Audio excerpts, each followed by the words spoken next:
10వ తరగతి ఫెయిల్ అయిన స్టూడెంట్స్కు షేయి సర్కారు ఇప్పుడు ఓ సక్కని ముచ్చట చెప్పింది. 10th క్లాస్ ఫెయిల్ అయిన పిల్లలకు అంత మంచి ముచ్చట ఏం చెప్పిందే బాలన్న అంటారా? కాంగ్రెస్ ప్రభుత్వం ఏం చెప్పిందో, ఎందుకట్లా చెప్పిందో అన్ని ముచ్చట్లు కూడా ఆలస్యం చేయకుండా మీకు ఒకటెనక ఒకటి పూసగుచ్చినట్టు వివరిస్తా పారి. మొన్నటికి మొన్న రాసిన 10వ తరగతి పరీక్షల్లో ఫెయిల్ అయిన విద్యార్థులకు షేయి సర్కారు ఏం చెప్పింది, ఏం కథ అంటే మే 12 తారీఖు నుంచి ప్రత్యేక క్లాసులు తీసుకొని సబ్జెక్టులు చెప్పే సార్లతోని మేడాలతోని పిల్లలకు పాఠాలు చెప్పబోతున్నారట. పిఎం శ్రీ పాఠశాలల్లో ఉత్తపుణ్యానికి ఉచితంగా చదువు చెప్పించి వాళ్ళకు గైళ్లు కూడా ఇవ్వబోతున్నారట. పొదుగల నాస్తా కూడా పెట్టి వాళ్ళకు తొవ్వ ఖర్చులు కూడా ఇవ్వబోతున్నట్టు సర్కారు చెప్పుకొచ్చిందట. ఇక మరి ఇంకెందుకు ఆలస్యం, మొన్న 10వ తరగతి ఫెయిల్ అయినము, పాఠాలు అర్థం కాలేదు, ప్రశ్నలకు సమాధానాలు రాయలేదని అవస్థలు వడ్డోళ్ళంతా కూడా పిఎం శ్రీ బడికి పోయి ఆడ 10వ తరగతి ఫెయిల్ అయిన పిల్లలకు చెప్తున్న పాఠాలు మంచిగా విని మళ్ళా పరీక్షలు రాసి 10వ తరగతి పాస్ కాండ్రి.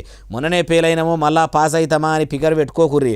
ఫెయిల్ అవుడు పాస్ అవుడు అనేది కామన్. అన్ని రోజులు ఒక తీరు ఉండయి. ధైర్యంగా ముంగడికి పోవాలి, దర్జాగా చదువుకోవాలంటుర్రు ఈ ముచ్చటిన్నోళ్ళు.